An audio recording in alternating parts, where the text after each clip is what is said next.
Selamat pagi dunia penuh warna. Hari ini akan jadi istimewa. Selamat pagi wahai teman semua. Tawar yang iringi langkah kita.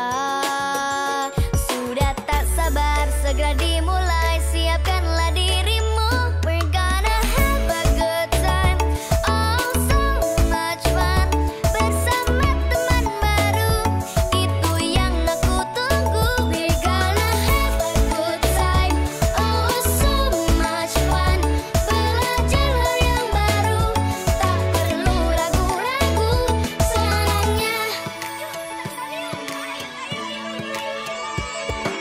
mari kita semua berlomba-lomba. Belajar sambil bermain, oh asiknya. Apa yang kita kerjakan hari ini adalah bekal untuk di hari nanti. Sudah tak sabar segera dimulai. Siapkanlah dirimu. We're gonna have a good time. Oh so much fun.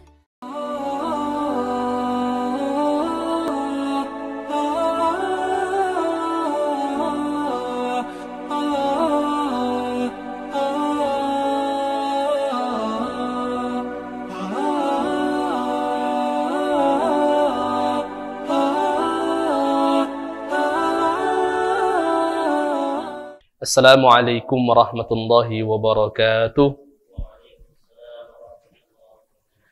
Alhamdulillahi rabbil alamin. Assalatu wassalamu ala asyrafil anbiya'i wal mursalin, Sayyidina wa maulana Muhammadin wa ala alihi wa ashabihi ajma'in. Allahumma salli ala Sayyidina Muhammad wa ala alihi wa ashabihi wa man tabi'ahum bi ihsan ila yaumiddin, amma ba'd. Pertama, marilah kita panjatkan puja dan syukur atas kehadirat Allah Subhanahu wa taala yang masih memberikan kita berbagai macam nikmat, nikmat iman, Islam, kesehatan, kesempatan, taufik, nikmat hidayah, kenikmatan di dalam menuntut ilmu agama Allah Subhanahu wa taala. Semoga Allah Subhanahu wa taala selalu memberikan nikmat-nikmat tersebut kepada kita sehingga menjadikan kita hamba-hamba yang selalu istiqomah di dalam kebaikan dan ketaatan kepadanya, dan menjadi hamba-hambanya yang pandai bersyukur. Salawat dan salam selalu kita sampaikan kepada junjungan kita Nabi besar Muhammad sallallahu alaihi wasallam. Semoga salawat, kemudian salam, dan juga sunnah-sunnah yang kita laksanakan menjadi bukti kecintaan kita, bukti bahwasanya kita benar-benar pengikut setia baginda Nabi sallallahu alaihi wasallam. Dan semoga dengan cinta, dengan salawat, dengan salam, dengan sunnah tersebut menjadikan kita hamba-hamba yang berhak untuk mendapatkan syafaat di hari kiamat kelak dan dipertemukan bersama baginda Fidaris Salam di surga Firdaus. Amin ya rabbal alamin. Bapak-bapak, ibu-ibu yang dirahmati Allah Subhanahu wa taala, untuk keberkahan kedua kalinya marilah kita buka pengajian kita pada malam hari ini dengan melapaskan lafaz al-basmalah. Bismillahirrahmanirrahim. Bapak Ibu yang dirahmati Allah Subhanahu wa taala, insyaallah pada pertemuan kali ini kita akan memasuki pembahasan yang baru. Alhamdulillah Bapak Ibu, ya, pembahasan tentang fikih ini sudah sekitar 2 bab buku sudah kita habiskan. Alhamdulillah kita sudah membahas tentang pembahasan thaharah. Bagaimana seorang mukmin diajarkan di dalam syariat Islam untuk menjadi hamba-hambanya yang suci, bukan hanya yang lahir, tetapi juga di dalam hal yang bersifat batin. Kemudian sama-sama kita juga sudah membahas tentang salat, ibadah salat yang merupakan tiang dalam agama Islam. Kita sudah membahas tentang zakat, membahas tentang haji, membahas tentang sebagian pembahasan fikih nikah, dan juga membahas hal-hal yang berhubungan sedikit dengan pembahasan muamalat. Dan insya Allah pada pertemuan kali ini insya Allah kita akan membahas pembahasan yang baru yang juga masih di dalam ruang lingkup pembahasan dalam ilmu fikih, ilmu yang membahas tentang aktivitas seorang muslim, ya, baik ketika mulai dari bangun tidur hingga ia tidur lagi, yang mana pada hari ini insya Allah kita akan memulai pembahasan yang baru tentang fiqhul at'imah wal ashribah. Insya Allah bapak-bapak ibu-ibu kita akan membahas tentang fikih makan dan minum. Bapak ibu yang dirahmati Allah subhanahu wa ta'ala, ketika kita berbicara tentang makan dan minum, mungkin sebagian dari kita hanya memaknai sebagai rutinitas. Makan, biasa, makan pagi, sarapan, makan siang, makan malam. Ataupun minuman, biasa, minum banyu putih, minum teh, minum kopi. Merupakan hal biasa, rutinitas yang dilakukan oleh umat manusia. Namun Bapak Ibu yang dirahmati Allah subhanahu wa ta'ala, Islam, ya, dalam hal pembahasan makan dan minum bukan hanya memandang dari segi rutinitas saja, akan tetapi Islam baik di dalam Al-Quran dijelaskan dan juga dalam sunnah Nabi dan juga apa yang diajarkan oleh ulama memandang makan dan minum ataupun aktivitas makan dan minum beserta dengan makanan dan minumnya merupakan sarana dan wasilah kita beribadah kepada Allah subhanahu wa ta'ala. Bahkan Islam memberikan perhatian yang sangat besar ya terhadap apa yang kita akan konsumsi, apa yang kita pilih dari makanan dan minuman, kemudian bagaimana cara kita mengonsumsi makan dan minuman tersebut, dan yang paling penting Bapak Ibu sekalian, dampak terhadap jiwa kita, terhadap tubuh kita, akhlak kita, dan ruhiyah kita. Karena Bapak Ibu yang dirahmati Allah subhanahu wa ta'ala, nanti kita akan bahas betapa banyak doa yang kita sampaikan kepada Allah, kita munajatkan kepada Allah subhanahu wa ta'ala. Betapa banyak ibadah yang kita laksanakan, ya. Akan tetapi ibadah doa tersebut tidak sampai kepada Allah subhanahu wa ta'ala. Doa yang kita panjatkan tidak dikabulkan dikarenakan sesuatu benda ataupun sebuah cairan yang masuk ke dalam tubuh kita. Maka hal tersebut insya Allah sangat diperhatikan di dalam agama Islam, atau bahkan Allah subhanahu wa ta'ala sering mencantumkan hal-hal yang berhubungan dengan makanan dan minuman. Sebagai contoh Allah subhanahu wa ta'ala berfirman di dalam surat Al-An'am, "Qul la ajidu fima uhiya ilayya muharraman ala ta'imin yut'amuhu illa ayyakuna maitatan aw daman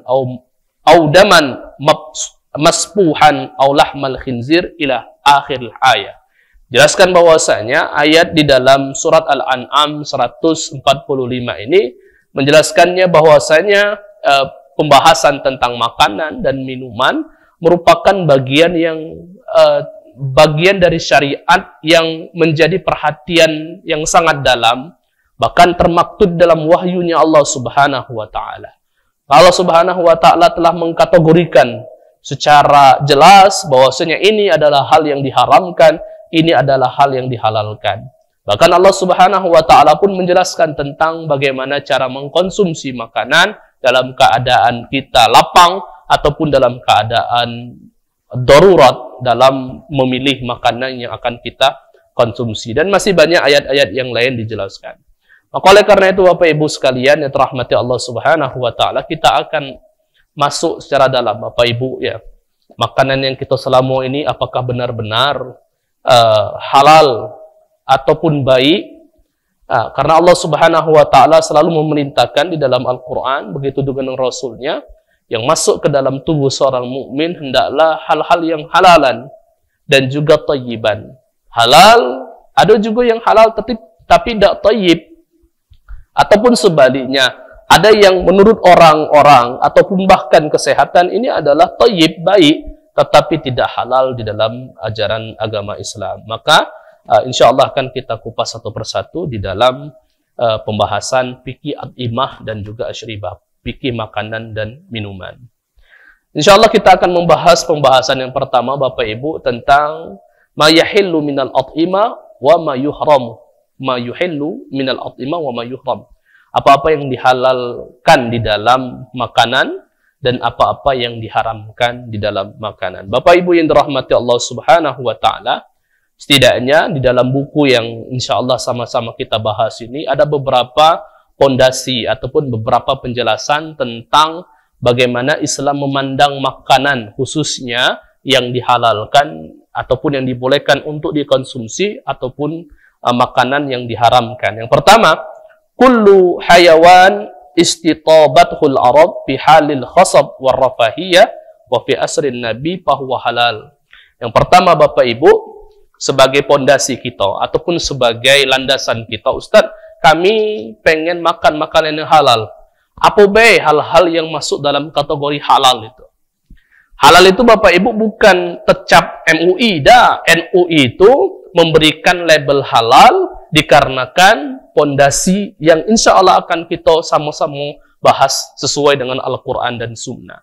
Yang pertama adalah kullu hayawan, berbicara tentang hewan yang akan kita konsumsi, hewan yang istitabathul Arab, yang menurut orang Arab. Karena syariat kita itu pada waktu dulu diturunkan syariat Islam itu di negara Arab. Maka patokannya adalah bagaimana orang-orang Arab melihat makanan dan bagaimana syariat memandang makanan tersebut, apakah baik bagi manusia ataupun tidak. Ketika makanan dulu yang dikonsumsi oleh orang-orang Arab dari segi binatang-binatangnya, maksudnya hewan-hewannya, selama itu baik dan itu merupakan salah satu makanan yang lezat, maka Islam menghalalkan dan juga Rasulullah SAW juga menghalalkan hewan tersebut. Sebagai contoh, kullu hayawan la ya'isu illa fil bahr. Seluruh hewan yang hidup di air, Bapak Ibu sekalian, seperti ikan, dikulit dengan berbagai macam jenisnya dan juga nama-namanya halal. Jadi Bapak Ibu, seluruh apa yang ada di laut, di sungai, di banyu intinya, dan memang habitat aslinya berada di air, fahuwa halal. Hal tersebut sesuai dengan sunnah ataupun hadis Nabi SAW. Dari Abu Hurairah radhiyallahu anhu yaqul, sa'ala rajul Rasulullah sallallahu alaihi wasallam. Suatu ketika ada sahabat yang menanyakan kepada Rasul sallallahu alaihi wasallam, faqala ya Rasulullah, ya, mereka bertanya, wahai Rasulullah, inna narkabul bahar, kami mengendarai kapal di atas laut. Wa nahmilu ma'ana qalil minal ma', dan kami sedikit membawa air. Ya, maksudnya air yang dari darat, bukan dari laut. Fa in tawadda'na bihi atashna, yang mana air tersebut apabila kami gunakan untuk berwudu, maka banyunya kurang dan kami akan haus. Afanatawaddo'u minal ma'il bahar, apakah kami boleh ya Rasulullah untuk berwudu dengan menggunakan air laut? Qala Rasul sallallahu alaihi wasallam, Rasul bersabda, huwa tuhuru ma'u. Ya, laut itu airnya suci. Al-hillu maitatuhu, dan bangkainya itu merupakan bangkai yang halal. Jadi Bapak Ibu, ya, bangkai dari hewan laut aja halal, apalagi yang ketika ditangkap hidup dan juga langsung proses untuk dikonsumsi, dimasak dan sebagainya. Dari sini menunjukkan bahwasanya seluruh hewan yang asli habitatnya berasal dari air, maka halal untuk dikonsumsi. Ya.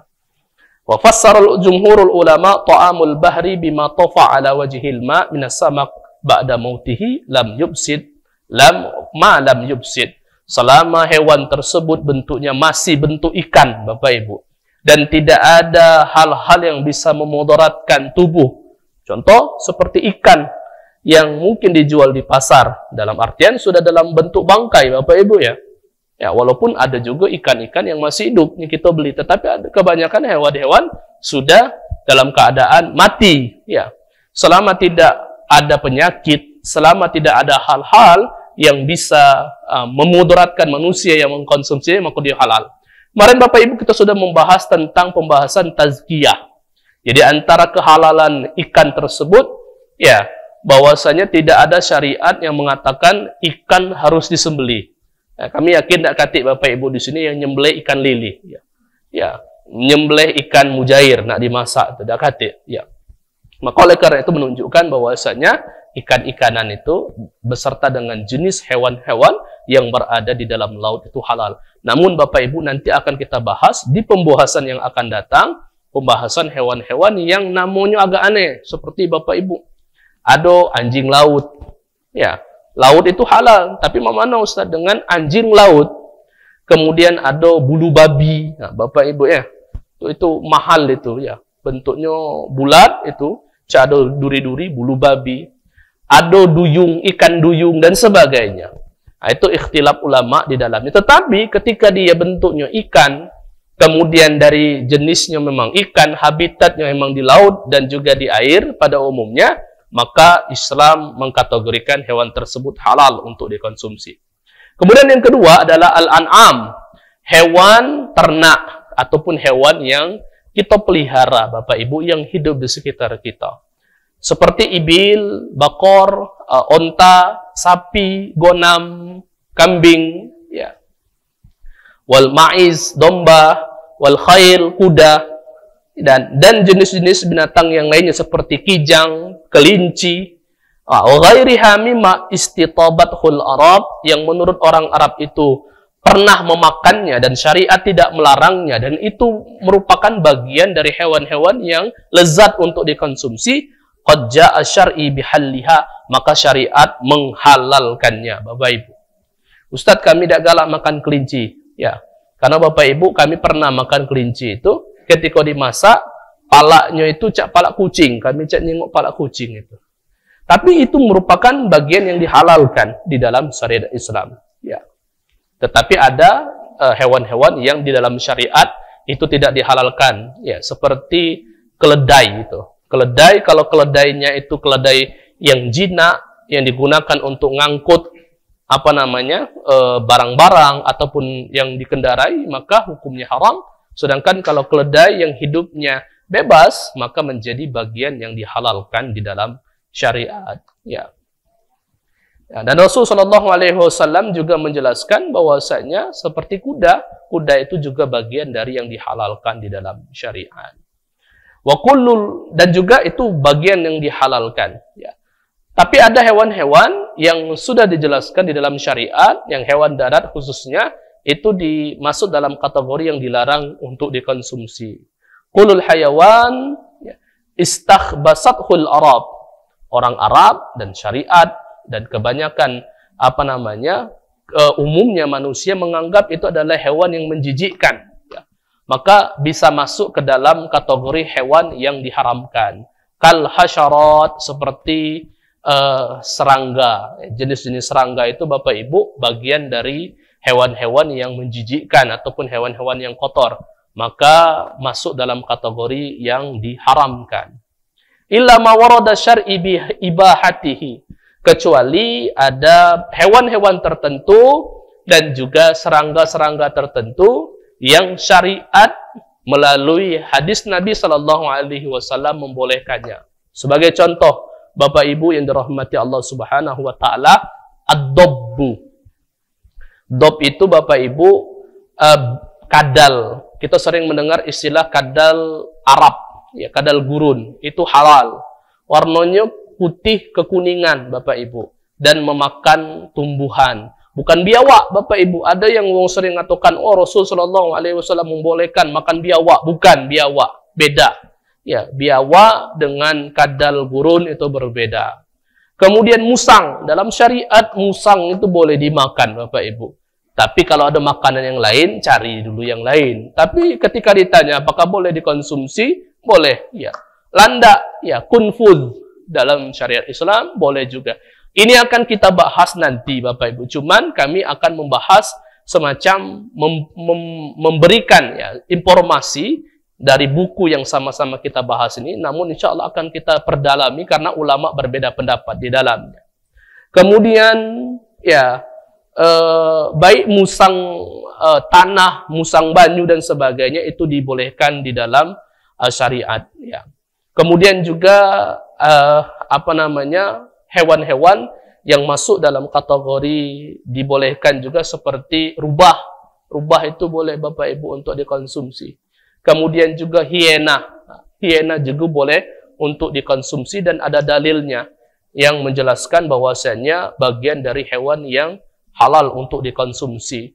Rasul Shallallahu Alaihi Wasallam suatu ketika, ya, sahabat mengatakan, ad-doba sayduhi, apakah hiena? Bapak Ibu tahu ya hiena? Hiena itu anjing gurun itu, nah, yang apabila dia berburu dia samo-samo. Atau di dalam Google ataupun YouTube dia itu galak ketawo, ya. Anjing itu kayak ketawo itu. Itu memang suaranya, tapi bukan ketawonnya, ya. Apakah dobo itu merupakan hewan yang bisa diburu? Qala na'am. Qala qultu a'akaluhu. Apakah dimakan? Qala na'am. Qala qultu lahu aqala Rasul sallallahu alaihi wasallam. Apakah Rasul sallallahu alaihi wasallam mengatakan hal tersebut? Boleh maksudnya. Qala na'am. Rasul mengatakan doba merupakan bagian hewan yang boleh untuk diburu. Dari sini menunjukkan bahwasanya hewan tersebut halal, ya. Nanti tetap Bapak Ibu, hal-hal yang kami sampaikan ini ada ulama yang membolehkan, ada ulama yang memasukkan dalam kategori tidak dimakan. Tapi Bapak Ibu, masih ada ayam, masih ada kambing, masih ada kijang, makanlah yang jelas-jelas dulu dan lemak-lemak yang sudah kita pernah makan. Wa yuharrimu minat tuyur kullama lahu makhlab. Dan juga diharamkan memakan unggas tertentu Bapak Ibu yang memiliki cakar yang tajam, ya. Kan nasar seperti raja wali Bapak Ibu, wasaqar seperti elang, kemudian wasyahin seperti burung alap-alap yang memakan hewan ataupun memakan daging-dagingan, dan juga burung-burung pemakan makanan bangkai dan sebagainya. Jadi Bapak Ibu yang dirahmati Allah Subhanahu wa taala, juga yang terakhir seluruh hewan-hewan yang buas yang memiliki taring dan cakar, dan memang pada aslinya dia adalah hewan-hewan yang hidupnya berburu seperti anjing, serigala, beruang, kucing juga Bapak Ibu, ya, merupakan bagian hewan-hewan yang dilarang untuk dikonsumsi di dalam syariat Islam. Kemudian, jadi pondasi yang pertama tadi itu adalah hewan laut. Kemudian yang kedua adalah hewan-hewan yang berada di darat. Kemudian hewan-hewan yang diharamkan diantaranya yang memiliki cakar dan juga taring yang buas. Kemudian yang ketiga adalah yuharrimu kulla hayawan nadab qatlahu, hewan-hewan yang disunahkan. Jadi Bapak Ibu yang dirahmati Allah Subhanahu wa taala, ada hewan-hewan yang disunahkan untuk dibunuh. Ustadz berarti tidak kepribinatangan. Tidak, memang syariat menganjurkan untuk membunuh hewan ini. Dikarenakan kenapa Bapak Ibu? Mudarat dari hewan tersebut lebih banyak daripada manfaat. Atau bahkan hewan tersebut sering memberikan mudarat, sering memberikan hal-hal yang bisa membahayakan manusia. Sehingga hewan tersebut disunahkan untuk dibunuh. Bapak Ibu, walaupun mungkin ada sebagian pencinta lingkungan, pencinta hewan, hal tersebut merupakan bagian dari pelanggaran. Namun Bapak Ibu, ada dalam keadaan tertentu hewan tersebut menpacak lebih bagus, apalagi sambil mengancam, disunahkan untuk dibunuh, dan itu haram untuk dimakan. Seperti kahiyah, seperti ular Bapak Ibu. Ustaz, tapi ada ular-ular yang tidak mengganggu, Ustaz. Ya, pada hakikatnya ular itu pasti mengganggu. Kalau terancam, pasti dia akan menyerang. Namun, ketika hal-hal tersebut bisa berdampak kepada mudarat, kita bertemu ular di rumah kita. Kita lepaskan masuk ke rumah wong lain, Bapak Ibu. Nyetuk wong lain. Hal tersebut akan menjadi mudarat selanjutnya. Akrab, seperti kalajengking. Nah, dua hewan ini, Bapak Ibu, kata Rasul dalam sebuah riwayat, aman kamu menemukan al-aswadain, dua binatang hitam. Dalam artian, ulama menjelaskan, dua binatang hitam ini adalah ular yang berwarna hitam, dan juga kalajengking yang berwarna hitam, yang memiliki bisa yang sangat kuat. Bahkan di dalam sholat pun kita dibolehkan untuk bergerak membunuh hewan tersebut. Ya. Ghurab, ya, ataupun ghurab, gagak, hewan gagak itu. Wafa'ar, ya, tikus, Bapak Ibu, ya. Wa kullu ma sabata dorori, dan seluruh hewan-hewan yang insya Allah nanti juga akan kita bahas yang biasanya mengandung mudarat di dalamnya. Fahadil hayawanat wa nahwiha yuharrimu akluha sawa'u istitabatul Arab. Ini Bapak Ibu mungkin ada sebagian orang yang mengatakan bagus ini untuk kesehatan. Seperti saudara-saudara kita ada yang menjadikan hewan ini sebagai bentuk dari stamina. Contoh Bapak Ibu ya, sate ular, kemudian racikan dari kalajengking dan sebagainya. Banyak orang menganggap hal tersebut merupakan kebaikan, tetapi disunahkan untuk dibunuh hewan-hewan tersebut karena mudaratnya biasanya lebih banyak. Ya, anak mu'zami hamimma tu'afihi al-arab, dan biasanya hewan-hewan tersebut bentuknya lebih banyak mudaratnya daripada manfaatnya. Ya. Kemudian yang terakhir Bapak Ibu yang dirahmati Allah Subhanahu wa taala, ada hal-hal yang disebut dengan halatud darurah. Jadi dalil yang kami sebutkan di dalam ayat-ayat yang di surat Al-An'am tadi itu, ada juga firman Allah yang mengatakan famanittura ghairu baghin wala 'adin fala itsma 'alaihi. Ketika seorang berada dalam hal yang darurat, maka hal-hal yang kita sebutkan tadi yang diharamkan, ya baik dikarenakan kotor, atau dikarenakan buas, atau dikarenakan taring, ataupun dikarenakan hewan tersebut disunahkan untuk dibunuh, tetapi hewan tersebut akan menjadi halal untuk dikonsumsi apabila masuk dalam kategori yang mudarat ataupun darurat urgen untuk dimakan. Tapi Bapak Ibu nanti juga akan kita bahas tentang kedepannya tentang standar darurat itu Bapak Ibu. Ya. Jadi syariat juga sudah menentukan darurat itu cak mano. Ustadz, kami makan babi, ya. Ngapu makan babi? Daruratnya di kulkas kami itu tidak katik makanan. Di kulkas Bapak Ibu yang dirahmati Allah Subhanahu wa taala tidak katik. Tapi kan pacak beli telur dan sebagainya. Maka darurat yang Bapak Ibu anggap sesuai dengan pemahaman Ibu itu bukan darurat yang masuk di dalam syariat Islam, benarkan untuk memakan hal-hal yang diharamkan. Insyaallah akan kita bahas. Kemudian dari sana Bapak Ibu baca ataupun bisa kita simpulkan dua. Jadi ada hewan-hewan yang diharamkan, tuharrimul hasyarat, seluruh hewan-hewan yang masuk dalam kategori hewan-hewan yang hewan-hewan yang menjijikan seperti serangga dan sebagainya, maka diharamkan. Ustadz, semut itu Ustadz halal. Ya, bahkan semut itu kan disebut dalam Al-Quran.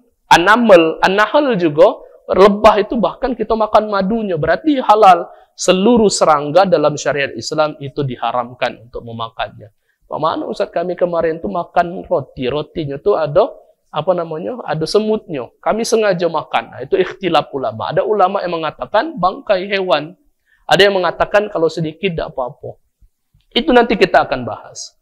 Wazubab, ya, jelas kalau zubab ataupun yang kita sebut dengan lalat itu merupakan hewan yang kotor, ya. Wal khanafis, ya, kumbang, wal hayyat, ular-ular beberapa jenisnya, wadud. Nah, ini Bapak Ibu nanti akan kita bahas. Cacing-cacingan dan ulat-ulatan ini akan kita bahas Bapak Ibu, ya. Mungkin Bapak Ibu kami dulu pernah masih kecil dulu diinjuk nenek kami obat untuk sakit mencret apa tipes kami lupa. Jadi cacing tanah itu dicucinya, ya, dijemurnya kering, ditumbuknya, minumlah. Apakah hukumnya, ya, dari hewan cacing atau ulat tersebut ataupun cacing tersebut ataupun ulat? Bapak Ibu mungkin sering makan pete, ya. Pete itu sering ada ulat. Ada yang makan vitamin, dia juga makan tumbuh-tumbuhan atau makan di buah-buahan. Apakah hukumnya tersebut? Nah, itu bagian kalau seandainya bilang itu halal ataupun tidak, seluruh hal-hal ataupun seluruh hewan-hewan yang masuk dalam kategori serangga itu pada hakikatnya merupakan hewan yang diharamkan. Tapi yang akan kita bahas. Atau hewan-hewan yang mempunyai racun ataupun mempunyai sengat seperti nahal, lebah, ya. Kemudian tawon, kalajengking dan hewan-hewan yang lainnya, ya. Tetapi ada hewan-hewan yang masuk dalam kategori yang selain dia itu masuk dalam serangga tetapi dihalalkan seperti belalang. Itu boleh dalam syariat belalang untuk dikonsumsi. Wal kunfuz, ya. itu hewan yang bisa menyakiti hewan lain dikarenakan banyak durinya itu apa? Landak ya. Tapi Islam membolehkan. Ya.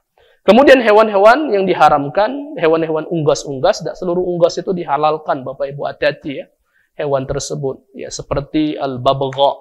Babgha itu burung beo. Ya. Beo ini banyak omongnya dia nih. Udah sembelih deh kita makan ya. Babgha itu kalau buku yang kita bahas mazhab Syafi'i merupakan bagian unggas yang diharamkan. Watawus, hewan apa namanya?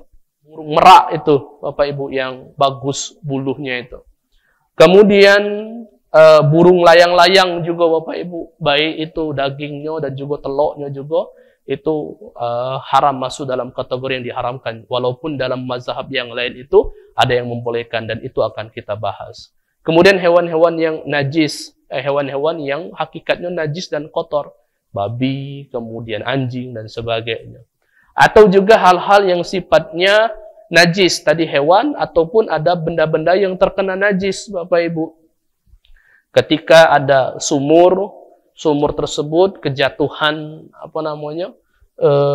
Bangkai tikus, merupakan jadi seluruh air yang di dalam sumur tersebut, jingok keadaannya, kata ulama, kalau sudah lama sehingga menyebabkan buyarnya anggota tubuh hewan tersebut, apalagi lah terjingok minyak-minyaknya itu, maka seluruh harus dikuras. Tetapi kalau sebenarnya baru, maka cukup dihilangkan apa namanya bangkainya dan air di sekitar bangkai tersebut. Namun intinya itu merupakan bagian dari najis yang dilarang untuk dikonsumsi. Termasuk Bapak Ibu, agak kita bahas juga tentang lili. Bapak Ibu pernah apa namanya konsumsi lili? Ya, hati-hati Bapak Ibu. Lili yang kita konsumsi itu, apakah benar-benar suci? Apakah mungkin dia makan dari hasil kotoran? Apakah dia makan dari hasil bangkai? Juga harus kita bahas di dalam pembahasan syariat Islam. Ya. Kemudian juga hal-hal yang bisa memudaratkan tubuh, makan batu, makan tanah.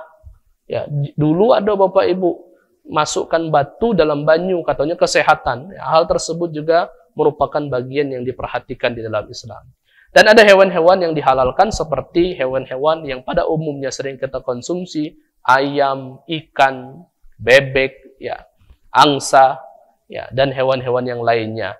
Begitu juga dengan hewan-hewan ataupun benda-benda yang suci dan tidak ada hubungnya dengan hal-hal yang bisa memudaratkan, kecuali tumbuhan-tumbuhan tertentu. Boleh tidak kami Ustaz makan bunga-bungaan, boleh, daun-daunan, boleh, bunga-bunguan, boleh. Ya, dan itu sering kita makan. Dedaunan itu jelas sayuran. Bunga-bunguan itu ya termasuk bagian dari sayuran juga. Buah-buahan, biji-bijian, telur dan sebagainya. Wa albanul hayawanatil ma'kulatil laham, dan juga susu-susuan dari hewan yang dagingnya halal untuk dimakan, maka halal juga susunya. Begitu juga dengan sebaliknya, susu-susuan dari hewan yang tidak halal makan dagingnya, maka haram juga susunya, atau bahkan bisa masuk dalam kategori yang najis, dan itu sudah pernah kita bahas di dalam pembahasan tohara. Bapak Ibu yang dirahmati Allah Subhanahu wa taala, itulah tadi Bapak Ibu muqaddimah, pembukaan, dan akan kita bahas satu persatu Bapak Ibu segala hal yang berhubungan dengan makanan, minuman yang masuk ke dalam diri kita. Dan juga kita akan bahas di pertemuan yang akan datang Bapak Ibu, yang diharamkan itu ada 9 poin Bapak Ibu. Mungkin cuman kita ketahui yang diharamkan itu babi, hewan-hewan yang sudah diharamkan, atau homer, mabukkan. Ya. Kita tidak tahu bahwasanya termasuk hewan-hewan yang diharamkan, makanan yang diharamkan itu apabila tidak disembelih dengan benar. Apabila hewan tersebut bentuknya ada mudaratnya. Apabila hewan tersebut masuk dalam kategori yang bertentangan dengan kesehatan. Contoh, Bapak Ibu, misal kami memiliki penyakit kolesterol. Dokter sudah mengkategorikan bahwasanya Bapak, Ibu tidak boleh lagi makan gorengan misalnya. Ya. Datang kita memaksakan diri untuk memakan hal tersebut sehingga membahayakan tubuh kita, maka itu masuk dalam kategori yang juga diharamkan di dalam syariat. Dan masih banyak poin yang lain. Termasuk kita akan bahas secara syariat, kalaupun ada yang pengen nanya Bapak Ibu, manunian hukum asli tentang pembahasan merokok. pep dan sebagainya, ataupun yang berhubungan dengan hal tersebut. Karena itu adalah yang masuk di dalam tubuh kita. Dan itu berdampak kepada jiwa kita, kesehatan kita, tubuh kita, dan ruhiyah kita. Bapak Ibu yang dirahmati Allah Subhanahu wa Ta'ala, ada yang pengen ditanyakan, ada yang pengen didiskusikan, ada yang kurang jelas dari apa yang kami sampaikan. Silakan Bapak Ibu kalau ada. Dan ini mukaddimah dulu. Kami tidak akan menjelaskan secara detail. Ustaz, apa hukumnya makan kero misalnya? Ustaz, apa hukumnya makan ini ABC? Tapi kalaupun ada yang pengen ditanyakan, mungkin Bapak Ibu sekarang tuh lagi nyimpan labi-labi mungkin di kulkasnya. Ya, nak kami masak, mana Ustaz hukumnya? Silakan ditanyakan sebelum dimakan. Nah, kalau Bapak Ibu uangnya bentuknya tidak neko-neko, makannya yang sudah jelas ayam. Tapi juga tadi Bapak Ibu, ayam yang kita makan itu harus jelas juga sembelihan. Nah, kami pernah jingok di TV itu, ya, ada penyembelihan yang nakal karena mungkin banyak ya hewan yang disembelih tersebut sehingga dia cuman menggunakan istilah congkel, jadi di leher itu dicongkel. Rupanya sudah diselidiki, rupanya ada beberapa urat yang sesuai syariat itu harus putus, itu tidak putus sehingga menjadikan hewan tersebut bagian dari bangkai. Hati-hati juga. Bapak Ibu juga mungkin sering makan pecel lele, ya, ataupun sering makan nasi goreng. Ada bahan-bahan tertentu yang diharamkan untuk dikonsumsi. Maka kehati-hatian tersebut merupakan bagian yang harus kita miliki di dalam diri kita supaya masuk ke dalam tubuh ini benar-benar halalan thayyiban. Bapak Ibu yang dirahmati Allah Subhanahu wa Ta'ala, silakan Bapak Ibu kalau ada yang pengen ditanyakan. Kalau ada. Silakan Bu, kalau silakan ada. Ibu-ibu di belakang. Ya, silakan Bu. Ibu. Waalaikumsalam.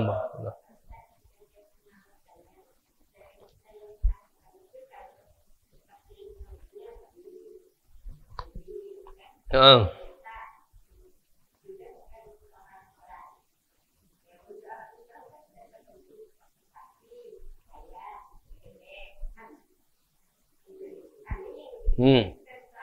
Ya.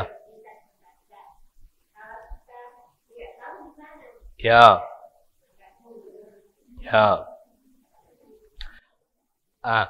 Jadi memang Bapak Ibu yang dirahmati Allah Subhanahu wa Ta'ala, aslinya dalam syariat itu sudah dipaparkan galau. Mano al halalu bayyin, kata Rasul.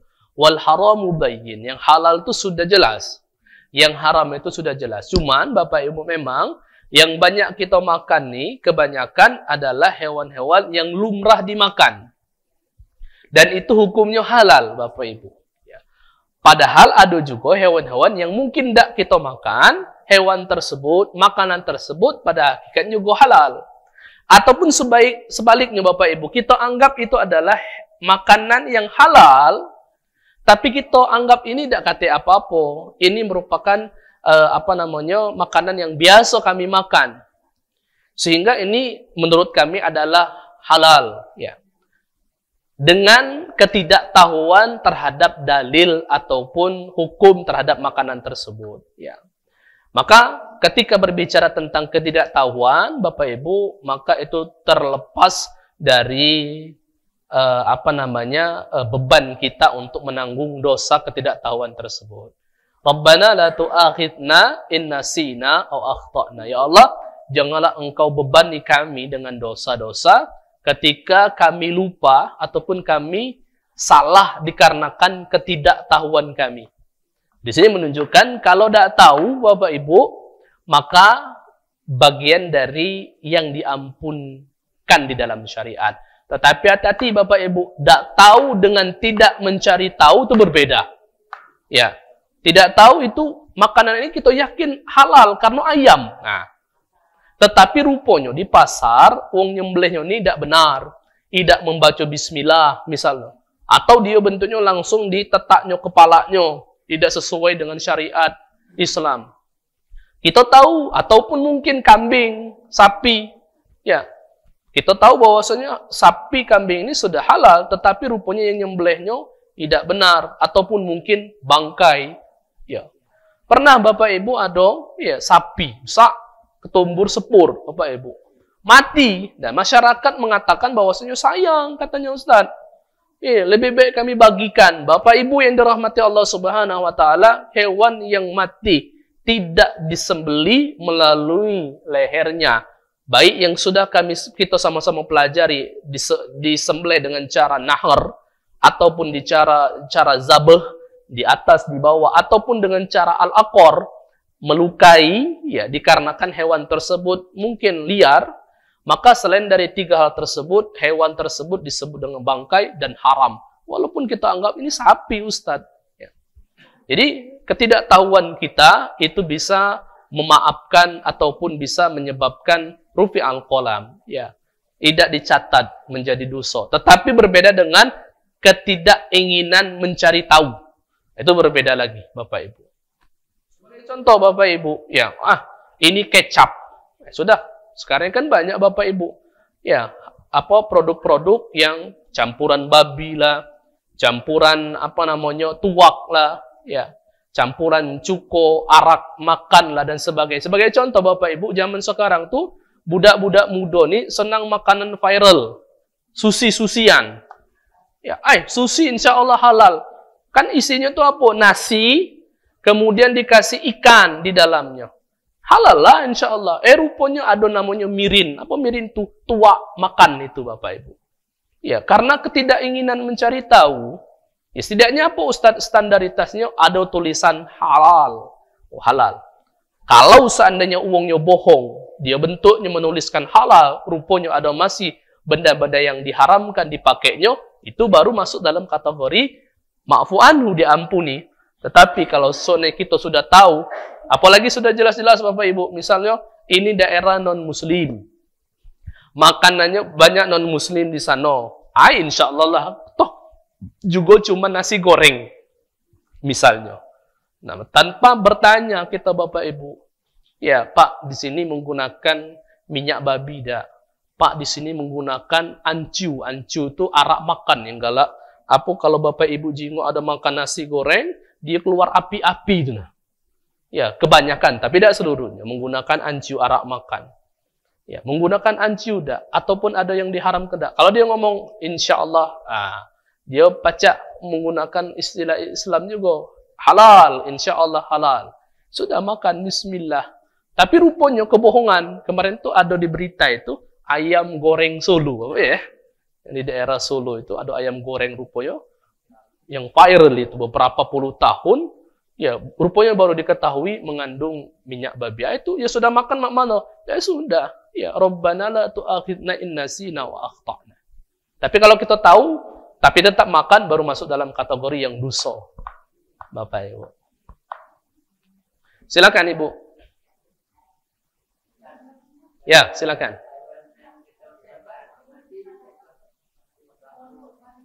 Ya.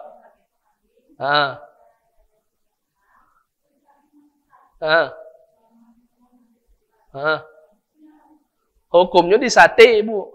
Di sate, dipindang. Boleh.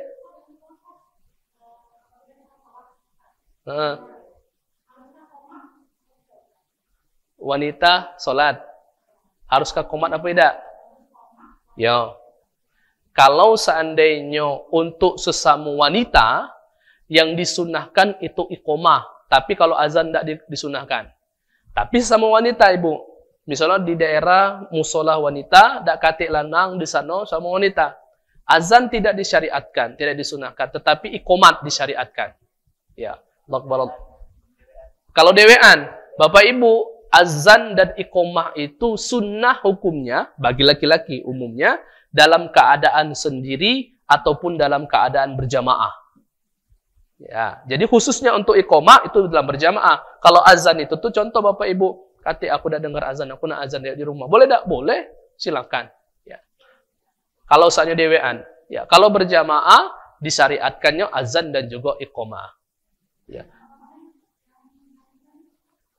Daging tadi, tidak apa-apa Ibu. Asalkan daging itu daging hak punya Ibu.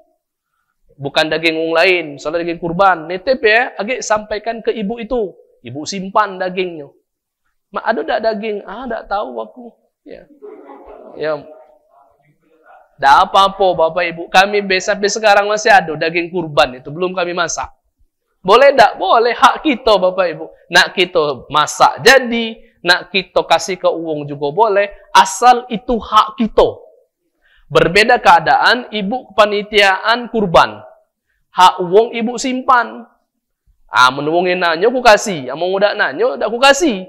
Zolim baru. Tapi ini hak aku, daging aku dikasih panitia kurban untuk aku nian. Ya, aku simpan. Tidak sempat karena 2 bulan, sebulan itu malek makan daging. Jengok kulkas ada daging. Boleh dimasak, silakan. Dimasak, dikasihkan ke uang, itu boleh. Sampai tahun depan pun hilang rasa dagingnya, silakan. Ya, boleh. Silakan Pak. Hewan yang ditembak. Ada syarat ketentuan, Pak Haji. Hewan yang ditembak itu akan menjadi halal. Apabila satu, hewan yang ditembak, hewan yang halal. Ustadz, aku nembak babi. Haram tetap. Nak ditembak, nak dilelek, bismillahirrahmanirrahim, namanya babi haram. Tapi kalau seandainya Ustadz, aku nemu kekijang, aku tembak. Halal tak? Halal. Itu syarat yang pertama, hewannya harus halal. Yang kedua, syaratnya adalah ketika kita nembak, tembakan tersebut memang ditunjukkan untuk kijang tersebut. Bismillahi Allahu Akbar. Yang ketiga harus Bismillahi Allahu Akbar ditujukan kepada hewan kijang. Tiba-tiba ada kambing hutan lewat. Kenola kambing hutan tersebut dan kambing hutan tersebut mati. Maka kambing hutan tersebut tidak halal karena bukan ditujukan untuk kambing hutan. Cuman terkena kambing hutan, kijangnya berlari. Jadi hewan yang pertama adalah hewan yang halal. Yang kedua adalah baca Bismillahi Allahu Akbar ketika ngedor ke tersebut. Yang ketiga adalah hewan yang dituju itulah. Yang keempat Bapak Ibu dalam keadaan mati. Ketika ditembak, dor, mati dia pas kita gari. Tapi kalau seandainya hewan tersebut kita tembak, belum mati, maka langsung ditazkiyah, dilelek. Disembelih, langsung disembelih. Ya. Yang kelima ini yang paling penting Bapak Ibu. Hewannya adalah hewan yang berada di tempat bukan tempat umum. Maksudnya apa? Dalam hutan. Bapak Ibu dari rumah Bapak Ibu, jenguk kambing tetangga, Bismillahirrahmanirrahim, haram hukumnya. Maling itu namanya. Maksudnya apa? Hewan tersebut di hutan, tak kata yang milik. Ya. Ustadz ini di hutan, tapi peternakan, sama baik punya wong ternak itu, dalam artian liar, tak kata yang punya. Nah, 5 syarat tersebut terpenuhi, maka halal hukumnya untuk memakan hewan buruan tersebut. Baik itu burung, kijang, itu Bapak Ibu. Ada lagi Bu? Hati ya? Nah, isya Ustaz ya. Bapak Ibu yang dirahmati Allah Subhanahu wa taala, kami harapkan untuk Bapak Ibu hadir. Karena kita akan membahas secara detailnya Bapak Ibu. Ulat dikubis ibu-ibu itu hukumnya apa? Ya. Kemudian tempoyak yang ibu masak itu hukumnya apa? Tapi yang kita makan itu hukumnya apa? Tempoyak itu fermentasi Bapak Ibu. Anggur, homer, itu adalah anggur yang diperas, yang difermentasi, lahir ataupun muncul alkohol dan memabukkan, haram hukumnya. Ada yang disebut dengan duren, difermentasikan, keluar alkoholnya, kemudian dimakan. Haram enggak? Sama caranya. Halal enggak? Sama caranya. Tapi juga sama. Ubi yang kita fermentasikan, kita kasih ragi, difermentasikan, keluar banyu, ada alkohol. Haram, halal enggak? Nah, itu juga akan kita bahas. Baik itu pembahasan secara syariat, dan insya Allah akan kami bantu informasi dengan ketentuan-ketentuan yang sudah MUI keluarkan fatwanya. Jadi syariatnya kita dapat, ilmunya kita dapat, ketentuan dari ulama di Indonesia juga dapat, serta bagaimana cara menanggulanginya. Tujuannya Bapak Ibu yang masuk ke dalam tubuh kita halalan thayyibah, menyebabkan doa kita diterima, ibadah kita diterima, dan berkah di dalam kehidupan kita bersama keluarga kita melalui makanan tersebut. Agak kami sebutkan dalil-dalil betapa bahagianya orang-orang yang masukkan ke dalam tubuhnya makanan dan minuman yang halal, menciptakan keluarga-keluarga yang soleh dan soleha, serta menghasilkan anak-anak yang juga soleh dan juga soleha. Bapak Ibu yang dirahmati Allah Subhanahu wa Ta'ala, sebelum kita tutup, kita berdoa semoga Allah memberikan manfaat dari ilmu yang sama-sama kita pelajari pada malam hari ini. Allah berikan kebaikan di dalam dunia dan di akhirat kita, dan semoga Allah Subhanahu wa Ta'ala mengampuni dosa-dosa kita semua. Amin ya rabbal alamin. A'udzubillahi minasyaitonirrajim. Bismillahirrahmanirrahim. Alhamdulillahirabbil alamin. Wassalatu wassalamu ala asyrafil anbiya'i wal mursalin wa ala alihi wa ashabihi ajma'in. Allahumma anfa'na bima 'allamtana wa 'allimna ma yanfa'una warzuqna 'uluman tanfa'una bi rahmatika ya arhamar rahimin. Allahumma inna nastawdi'uka ma qara'na wa ma hafidna wa ma ta'allamna farudduhu ilayna inda hajatina ilayhi innaka 'ala kulli syai'in qadir. Wa sallallahu ala sayyidina Muhammad wa ala alihi wa sahbihi wa sallam. Walhamdulillahi rabbil alamin.